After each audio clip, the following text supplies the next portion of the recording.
Respite came the way of President Bola Tinubu as the Supreme Court in the week upheld his election victory, ending months of a hot legal dispute from two rivals, PDP's candidate and former Vice President Atiku Abubakar and the candidate of Labour Party, Peter Obi. Both men contested Tinubu's victory on grounds that it was marred by irregularities. The Apex Court dismissed Atiku and Obi's appeal for lacking merit. It therefore upheld Bola Tinubu's victory in the 2023 presidential election. The ruling offers Tinubu a clear 4-year mandate to govern Africa's most populous nation, struggling with grappling inflation, foreign currency crisis, a dwindling naira, insecurity, and crude oil theft. The biggest opposition, People's Democratic Party, says it was, quote, alarmed and disappointed by the ruling. Now, the Labour Party has also expressed disappointment at the Supreme Court's verdict, alleging that Tinubu's executive arm of government has effectively pocketed the judiciary. But Tinubu welcomed the judgment. With the Supreme Court's verdict has also come torrents of reactions and counter-reactions.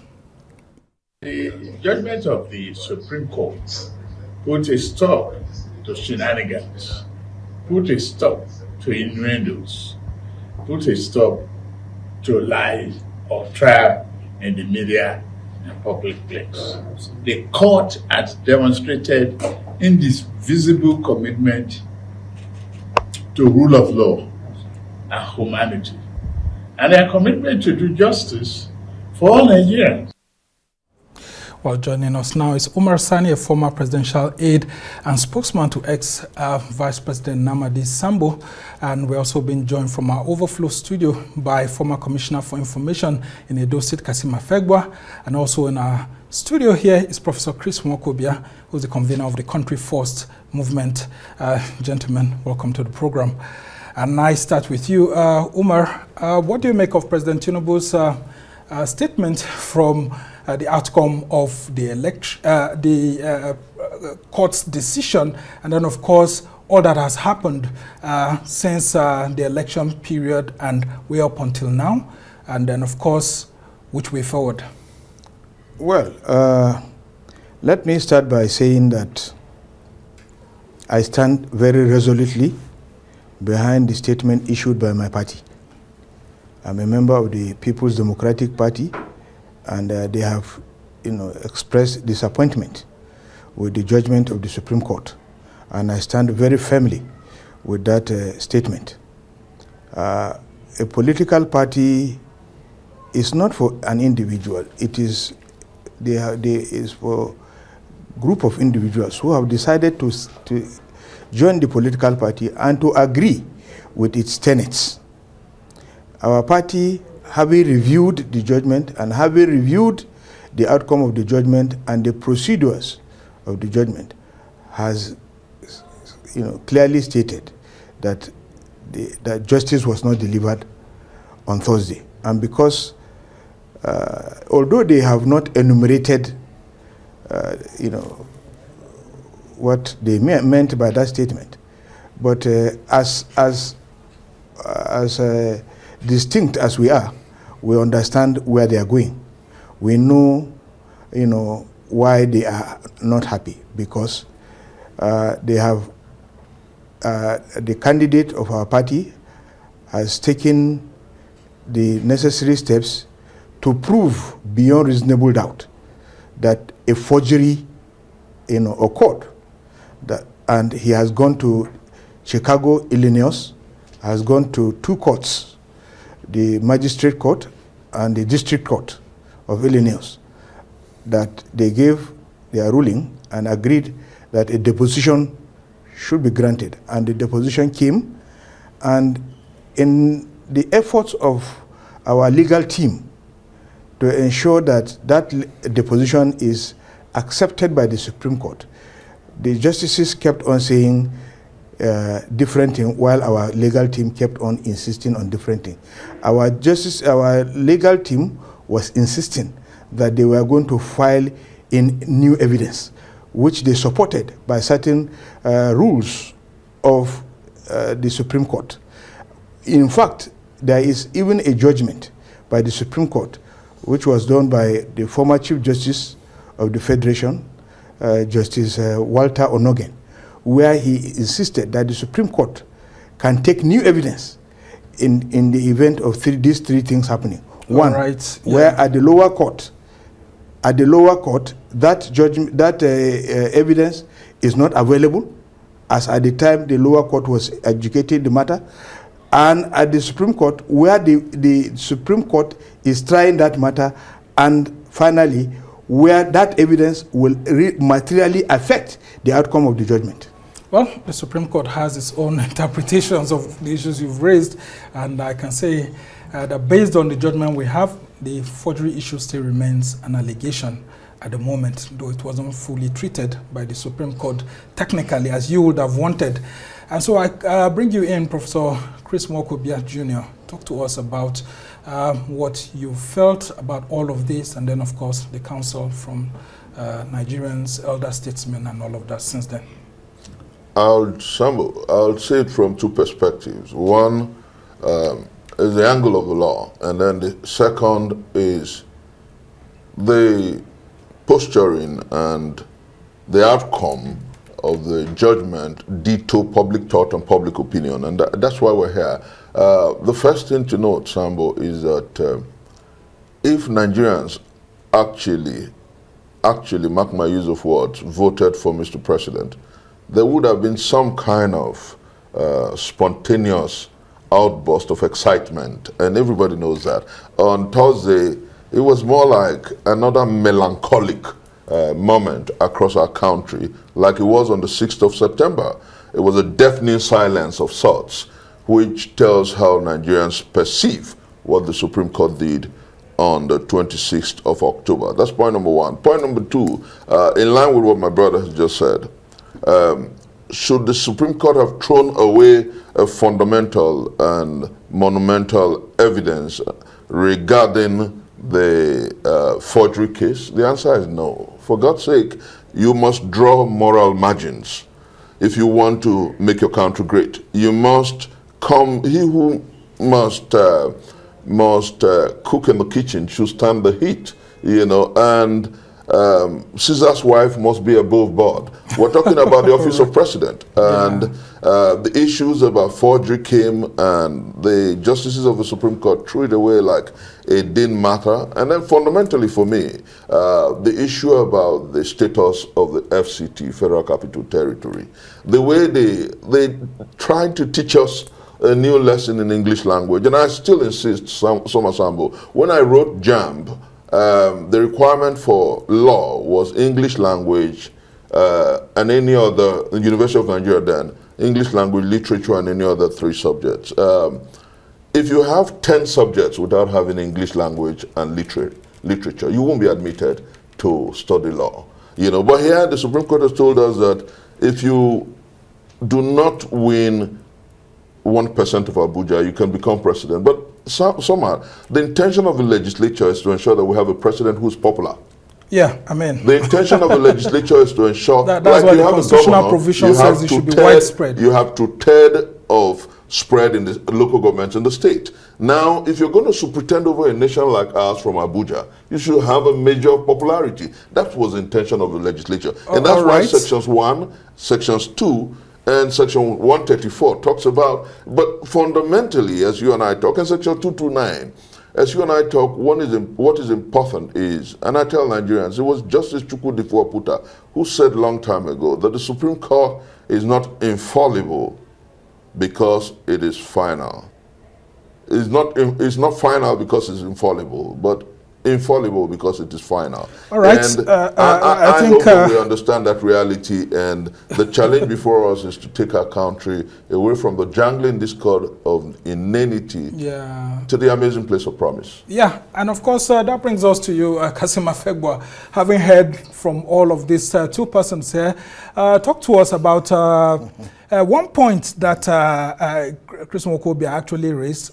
So I want to hear your views on the entire Supreme Court judgment, and then one particular aspect that he raised that, I mean, there seems to be no jubilation across the country, not even among APC members. What exactly is going on?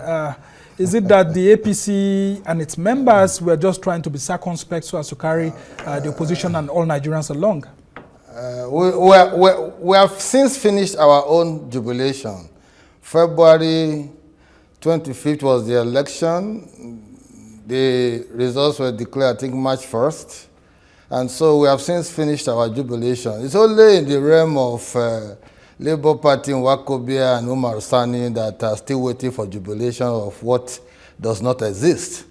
You see, the point must be made very clearly. You talk about the issue of Abuja. I listened to Nwaokobia very, very attentively. They have forgotten that President Tinubu scored two-thirds majority votes in 30 states of the Federation. And Abuja does not even have the status of a state. We have 6 local governments in Abuja. They call them area council. Abuja, just recently, they gave them civil service commission. And they created what they call secretariats, about 6 secretariats. So that means they don't have commissioners as you appoint commissioners. They don't have a governor. They have a minister. Yet, you want Abuja to still carry the status of a state. I don't understand. What is the logic behind that? I think we must understand that law does not pander to emotions and sentiments. It doesn't pander to public opinion. The lawyers of Atiku and Labour Party Obi were devoting time doing media trial rather than go out to follow law. Law is law. It has no preface, it has no surface. Law is law. It doesn't pander to your sentiments and emotions. It doesn't even pander to morality. So instead of them to busy themselves, assemble their district, they want the Supreme Court to assume a court of first trial where you put somebody in the dock and be examining evidence, your fresh evidence that you are bringing from only God knows where.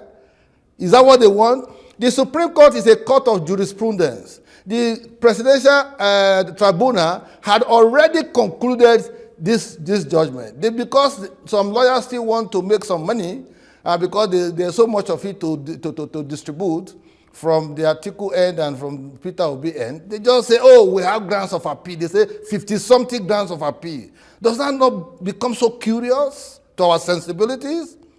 A serious-minded lawyer will just pick one item. This is my point of disagreement. You are packing all manners of grounds of appeal. And at the end of the day, they fell on the wayside like a pack of cards. We need to move on.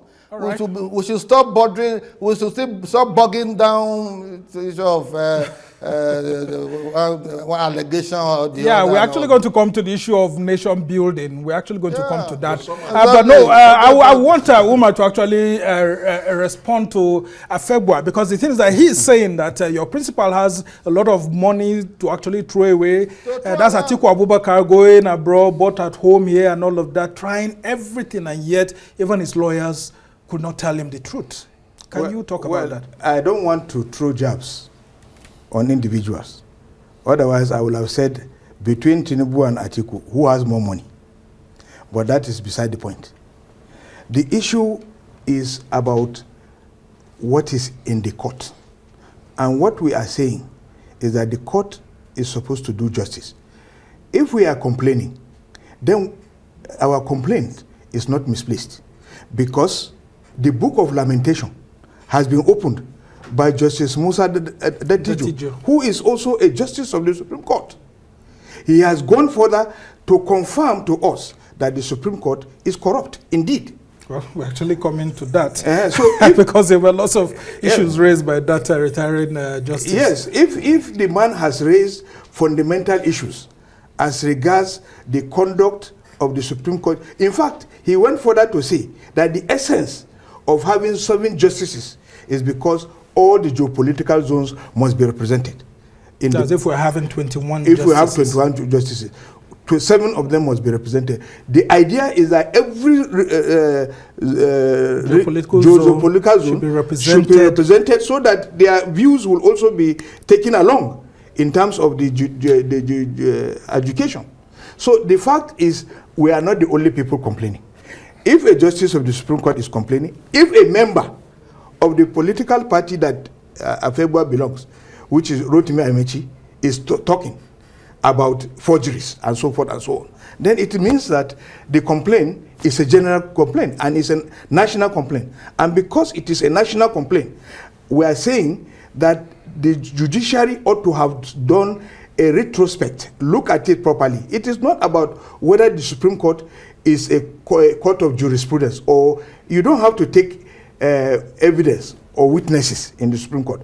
Documents speak for themselves. Yeah, but I mean, they kept knocking Atiku's lawyers here and there, saying that, look, these were textbook issues that Atiku's lawyers should have known right from time, that you cannot, the admissibility of fresh evidence within an electoral jurisprudence is something that's not allowed by the Supreme Court, because the Justice Nwaokobia said that the issue of electoral jurisprudence, once it comes to elections in Nigeria, is sui generis. It stands on its own. And you know that bringing fresh issues like Atiku had wanted to do is not something that will be admissible. So was it that the lawyers were actually not telling Atiku the whole truth? No.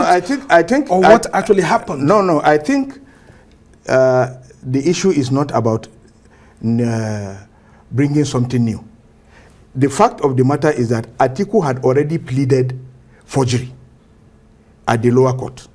Now he just brought new evidence to substantiate that forgery. That's a different ball game altogether.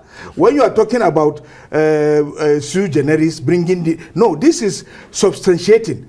The school has said we are not the ones that issued that certificate. Well, did you hear of the deposition? Because they said that deposition was done in the office of the lawyer and not in a court. And so if that document is being imported into Nigeria, which is a separate jurisdiction, then the right thing should have been done. Okay, let me tell you two contradictions of the Supreme Court. One, the same Justice Okoro said they have two letters before them. One letter saying Bola Tinubu is cleared, and another letter saying otherwise. In the same judiciary, the Justice Emmanuel Agim was saying that having done the deposition, they should have gone to look for a letter from the school. Which letter is he talking about? Yeah, when they have two letters. When they have two letters before them. Secondly, is it the Nigerian judiciary that will teach the American judiciary how to run their own business? Well, these are different jurisdictions. So why would he now say that the thing ought to have been done in the registry? If the American system allows that the thing should be done in a legal practitioner's office, provided that everybody is represented and the truth is exhumed, then what is the problem? All right, I come to you, Chris. In the face of all of this, one of the justices actually said, Justice Nwaokobia himself was saying that, look, the tone of language used by the justices at the Court of Appeal actually was very raw, and there's no place in that. I want you to talk about that, because it looks like at the Court of Appeal level, during the Presidential Election Petitions Court, those judges were all out because of the assumed nature of the obedience, that they are very brutal in the way they address judges, and that some of these justices were blackmailed on the internet and all of that. We see all these issues happening every day. Talk to us about that. And then the statement by the Labour Party, for example, saying that it rejected all of this, when we all know that this is the last step. After the Supreme Court, it's only the court of God that remains.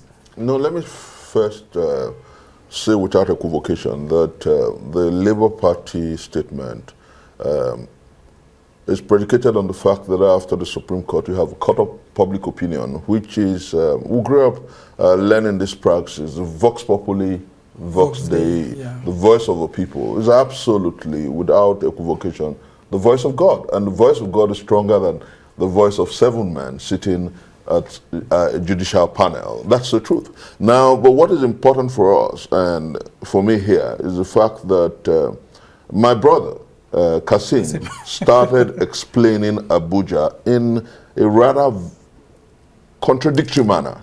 He, in his statement, owned up to the unique status of Abuja, He talked about Abuja not having commissioners, talked about Abuja not having 3 senators, talked about the uniqueness of Abuja, and then comes to a conclusion that is rather befuddling by saying that, oh, you can't give Abuja a special status, whereas his explanations in his adumbration, he talked about Abuja as special. Now, let me tell you something now. The draftsman of the Constitution did envisage a federal capital territory, not a state. The draftsman of the Constitution in Section 1, Section 2, Section 229, they talk about Abuja. Yeah, 299. They didn't say as though. In terms of revenue, they say, yeah, as though a state. But here you're talking about, why do you have percentage of representation in electoral matters? It is for popularity of the candidate. And so when it says that the man who must superintend the office of president should have 2/3 of the states and 25% of Abuja, and you know, it's a bit befuddling. It's a bit benumbing that the justices of the Supreme Court will pander to. But for me, let me say this: my movement is country first. I feel a bit troubled that my children will grow up in a country where, at some point, if you're able to keep evidence away from the people, whatever your past was, it can be forgiven and thrown away because we're very religious society. The judges will come and say, oh, you didn't plead them. Then we live in a country where perhaps in a few years, Hush Puppy could come back to this country and say he wants to be president. And if he's able to stay away from the law for 10 years, they say, oh, the law presumes him competent and capable. Okay. You know? So these are the fundamental issues that I think must agitate our minds. Whether you're of the PDP, the APC, or the Labour Party, what must be important for us going forward is how we draw new moral margins. And so the National Assembly must rise up to the urgency of now. The legal community, the civil society, the political all of us, including the media, because we have a nation to ensure, yes, that we. Well, and I'll come to you, Kassim. You would have heard these gentlemen all saying that it looks like the laws have been changed without a lot of people having a clear understanding. The issue of and all of that. Well, the Supreme Court remains the highest court in the land, even though the Labour Party is trying to say, look, the court of public opinion supersedes that of the Supreme Court. But of course, we are legally bound to obey the judgment of the Supreme Court. So what's been your reaction to all of this? And of course, if indeed President Tinubu, by his speech, was very magnanimous. Subna, you see, Nwaokobia was trying to twist my explanation. What I said, let me give you the logic of what I said. Abuja not having the status of a state, why do you want 25%, which is required for states? That's my simple logic.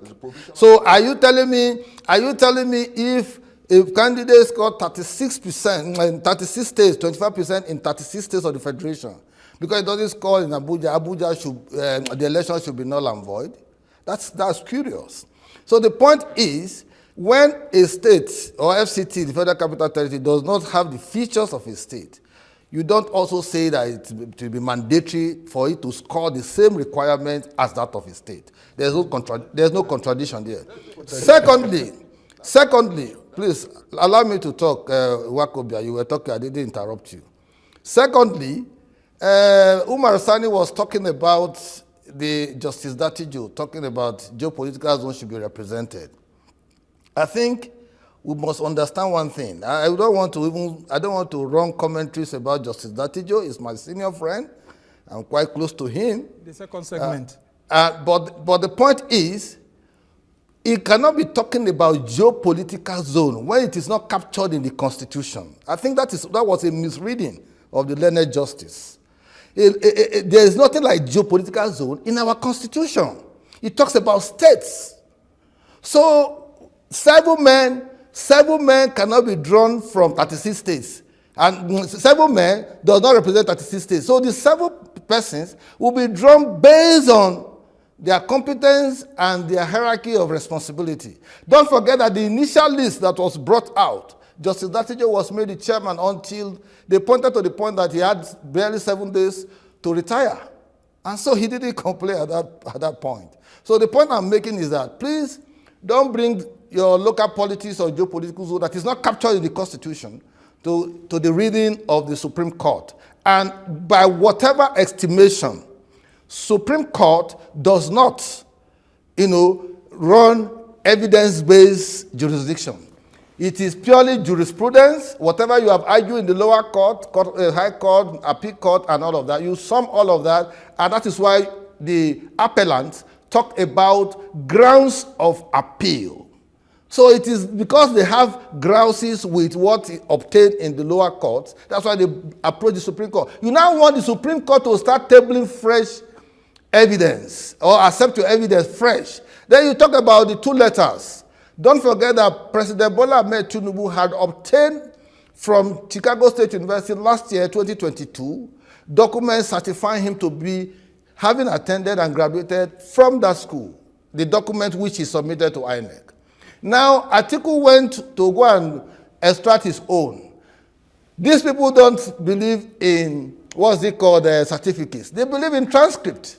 If you are the transcript of Shiwaju last year is the same thing as this one. So now you are saying that there's contradiction. No, there's no contradiction. If Atiku wanted to present his evidence, it should be foolproof because the onus on him is to make sure that beyond reasonable doubt is able to present his issue. Even elementary lawyers, the ones that Nwaokobia is teaching, they should understand that you cannot be advancing fresh evidence in the Supreme Court. It's not done. No, you're wrong. It's not done. All right. I'll just ask you, Kassim Afegbua, to hold on there, gentlemen. We'll go on a short break. And when we come back, we will be talking about nation building. What next? In the midst of several appeals by elder statesmen, former presidents, and all of that, as to how we need to tackle the issues facing the nation now after the Supreme Court verdict. Stay with us as we go on a short break.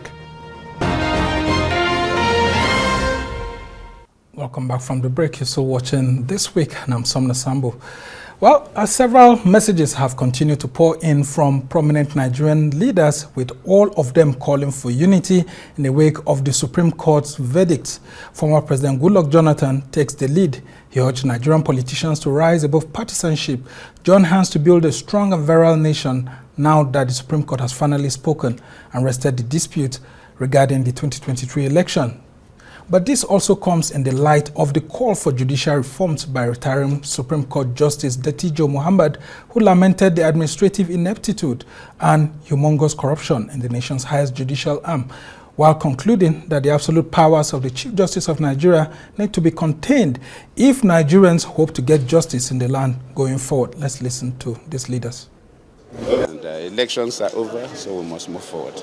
We need to bring everybody, all our political leaders, including all the former presidents, together.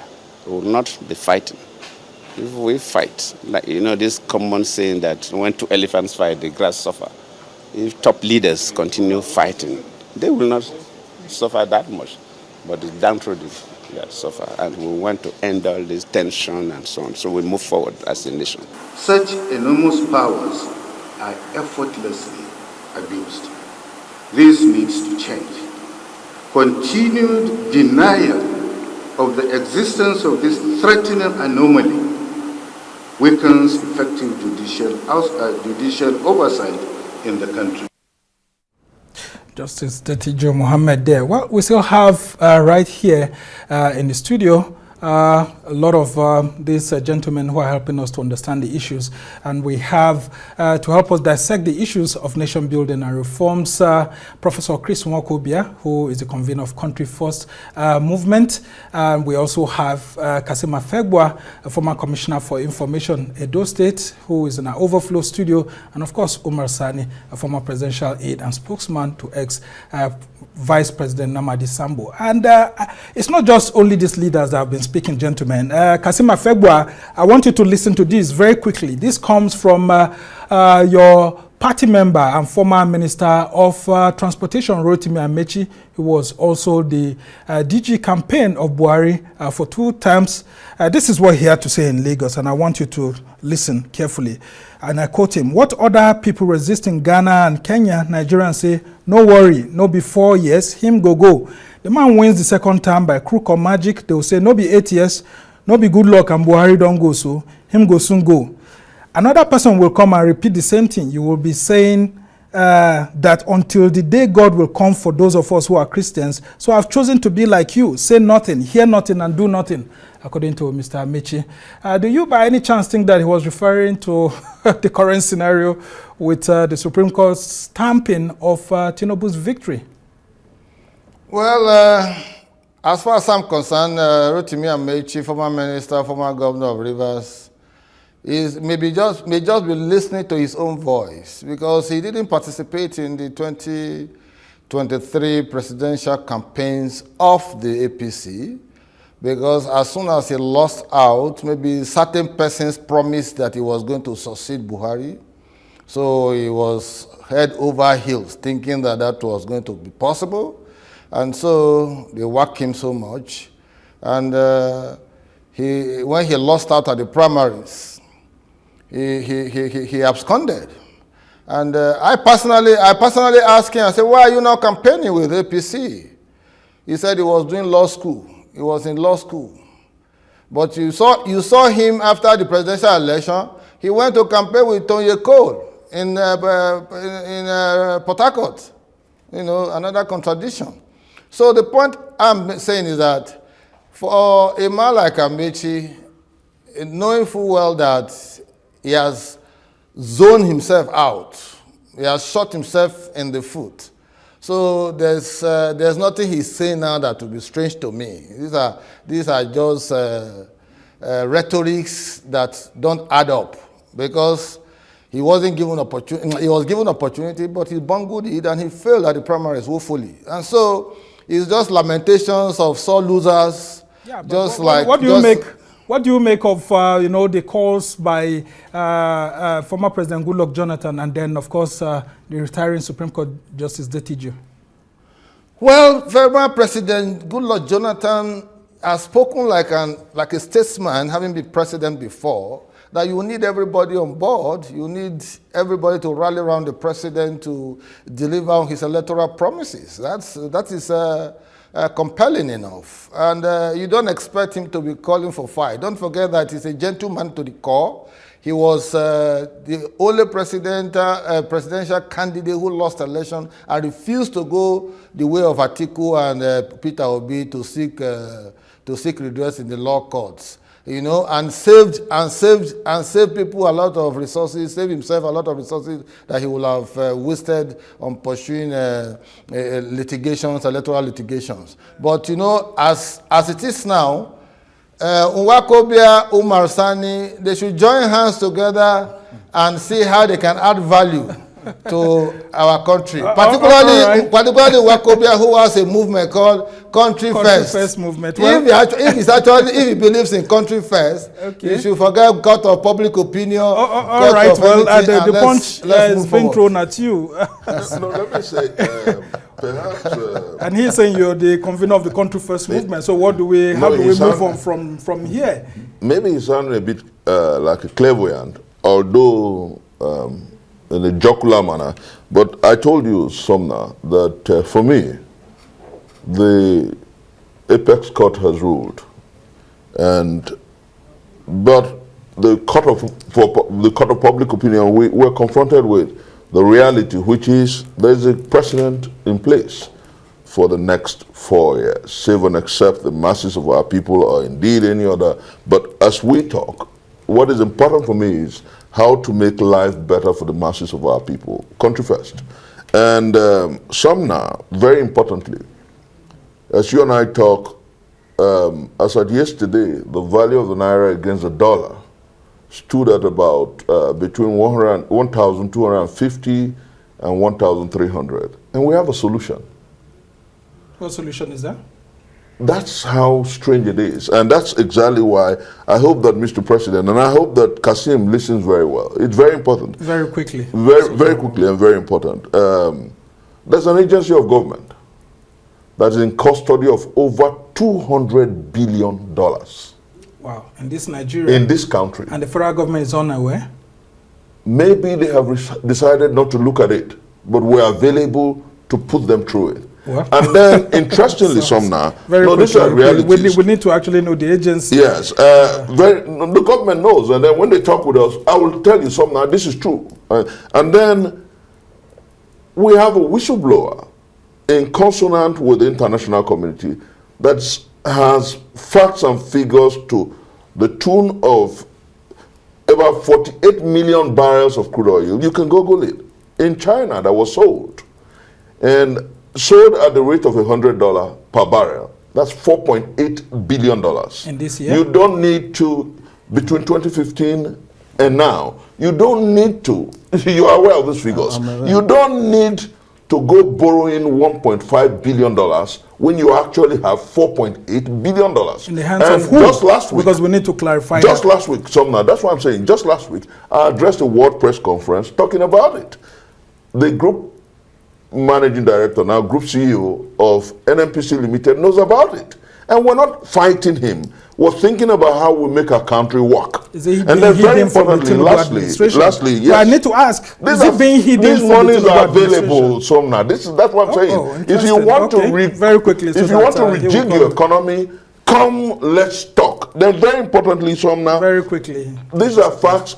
The DSS can confirm this. They did an investigation to the effect that over $25.5 billion was through several channels. It involves MTN Nigeria. DSS confirmed. This is so you don't have any problem. You can verify with DSS. 25.5 billion through the MTN and surrogates was fleeced from our economy. Well, that's now, an allegation. And DSS, I'm not speculating. Because now, you don't have the documents let me say, for country, we're available to discuss with government to show how this government can get back well over $300 billion to fix our economy and make our country work. That's exactly what you actually just mentioned some figures and names fundamental of figures. And we at Arise News don't have that evidence right no, here. We can provide so until that happens, I mean, I will be very grateful if you provide that. I would love with my team to come here on Monday or Tuesday and show you how this country can thank you so again. much. And I come to you, Umar Sani, in the midst of all these talks by former leaders. Former President Goodluck Jonathan is said we need nation building and all of that. But Amechi seems to be throwing the ball back to Nigerians that please don't complain because you are the ones who did this yourself. And then Detijo, the retiring Supreme Court Justice, actually says that the judiciary needs serious reforms because this same judiciary that he joined is not the same one that he's leaving behind. Yeah. And so something is wrong. Fundamentally, of course. Well, let me start with Amechi. Let me say that I have had so many dealings with Amechi, and I consider him a very honest person. He speaks his mind. Was that a patriotic statement? Yes. Okay. I'm not patronizing him because I've never gone to his place to look for anything, and he can tell you. The last time I met him was in 2016 at the airport, where we had some arguments, and in those arguments I learned a lot of things from him. For what he said. So let me say that Amechi may be disappointed, but the fact that he is disappointed does not mean that you will throw away his opinion and say because he's a disgruntled person. Yeah, I mean, the APC members may say he's a sore loser, yes. Having been the DG of campaign twice for Buhari. How come he didn't want to support when he came second in that primary? Not even that. We cannot discountenance the fact that one of the people that gave us a lot of problems, the PDP, in 2015 was Rotimi Amechi. That's correct. You cannot discountenance his contributions to the success of Buhari. It is not about the merger between political parties, but the individuals that brought resources, their energy, their stamina, and everything. In fact, if you remember, when Wike came in, the first thing he started doing was to set up a committee a judicial committee of inquiry to look at how the assets of Rivers State were sold, primarily to fund the APC.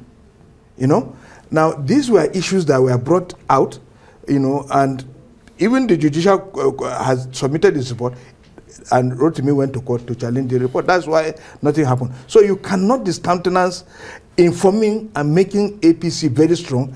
You cannot remove Rotimi. Yeah, I mean, he's one of the former governors that, quote, betrayed his party and then moved ahead with the APC. Just like Wike also betrayed his party and moved along with the APC. So there seems to be something about betrayal and political parties in Rivers State. Rotimi Amechi did not betray the PDP. You think so? Yes, I'm a member of the PDP. Rotimi Amechi, because he joined Atiku to move to the APC? No. The reason why I'm saying this is because Rotimi Amechi, when the Buhari team went to meet him in Rivers State, he said to them that I will consult with my party, and unless my party rejects me, before I can join you. And immediately he came and he spoke. Some people in the villa, not the president, were sending messages to him that are they the ones that brought him to the party? That he can go. Oh, very interesting submission. Yes. So as somebody who has his own pride to protect, he decided to choose his own. So but very quickly, what of former President Goodluck Jonathan before I bring him in? Jonathan has spoken as an elder statesman. That is not to say that the words of an elder statesman are words that must be taken holistically. There are words that are suiting. There are words that are intended. They are suiting as that of Detijo's own too. No, Detijo's own is what is the most significant. He has now cast aspersions on the integrity of the Supreme Court. He has brought out issues and has even lamented that the Uzodinma case and the case involving Ahmed Lawan were enough reasons for the public to distrust the judiciary, the Supreme Court, in clear terms. So if you look at Justice Detijo has given us the rundown of the corruption that is endemic that's why there's a call for reform. Very quickly before I come to Kassim. Very quickly, let me say clearly regarding the call by former President Jonathan.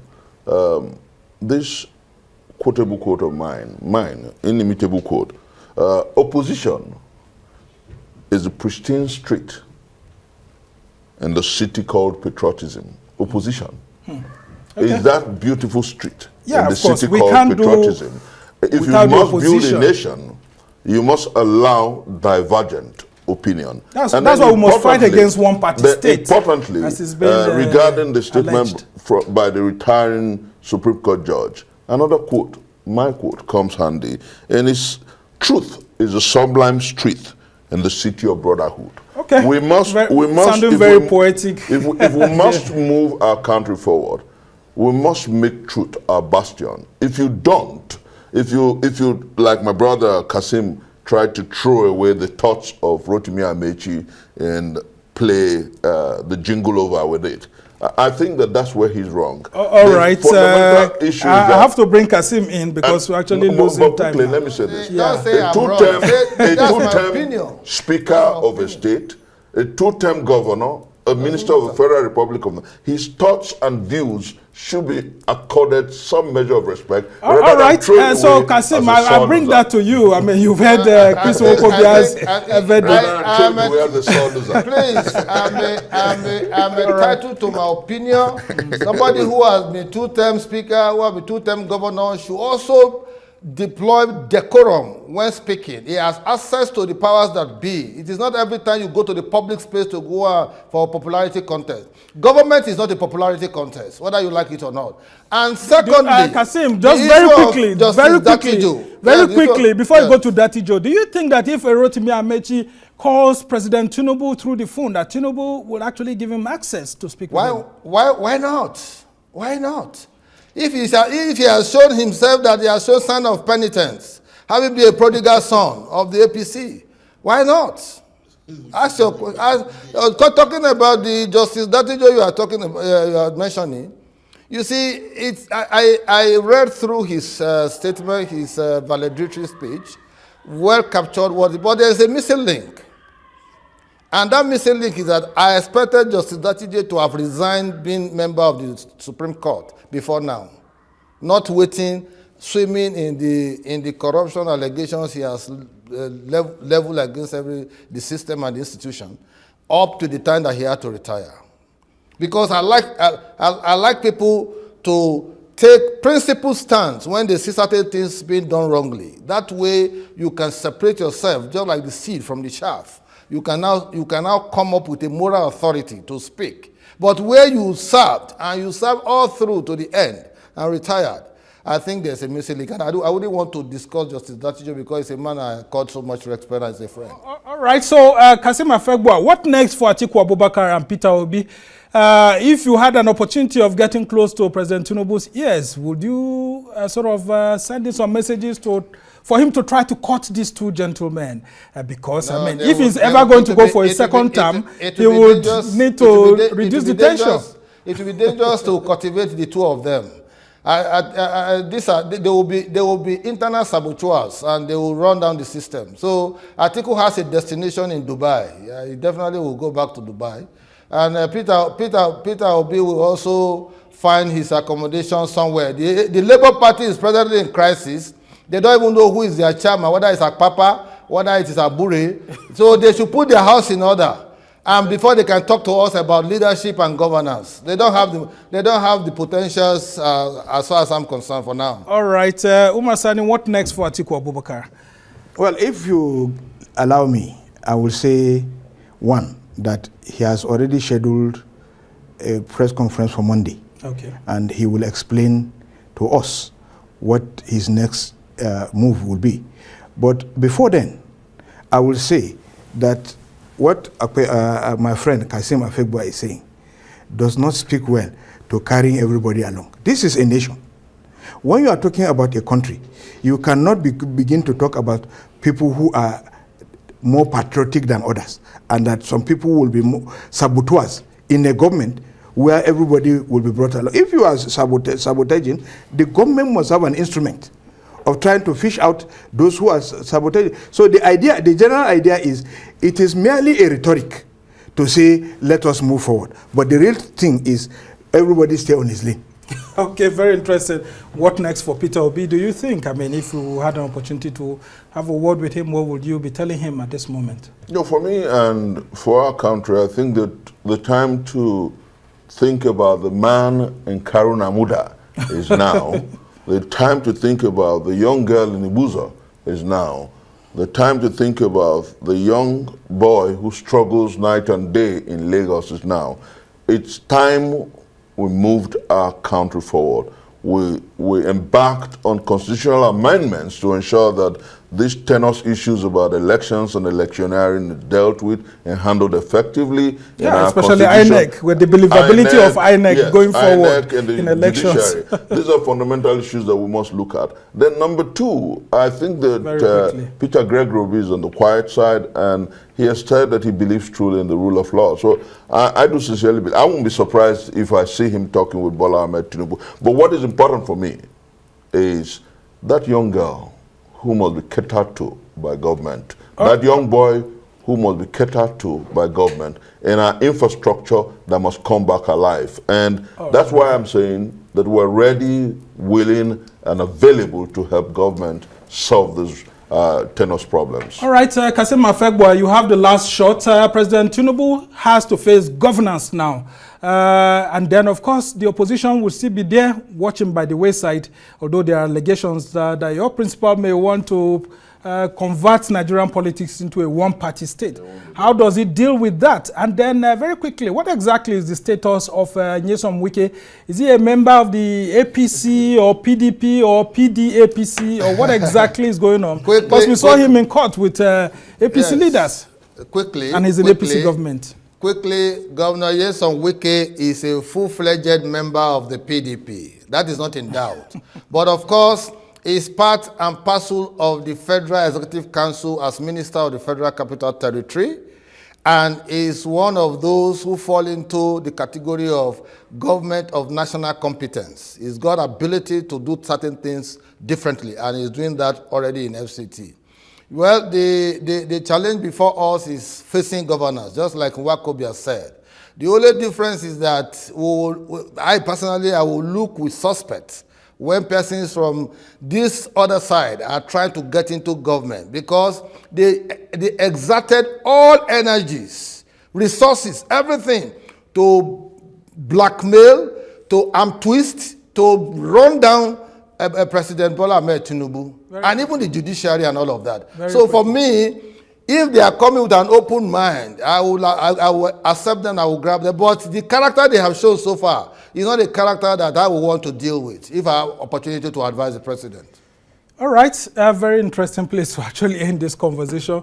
Umar, thank you so much. Kassim Afegbua is a former commissioner for information in Edo State, and of course, he's a member of the All Progressives Congress.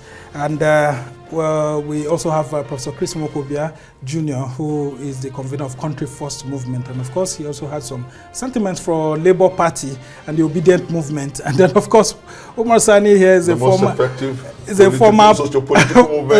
presidential aide.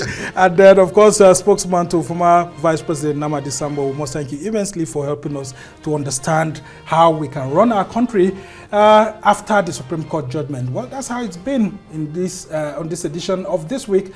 Today, thanks to our production team here in Abuja, Lagos, and London. Do join us same time next week for another exciting edition. I'm Somna Sambo.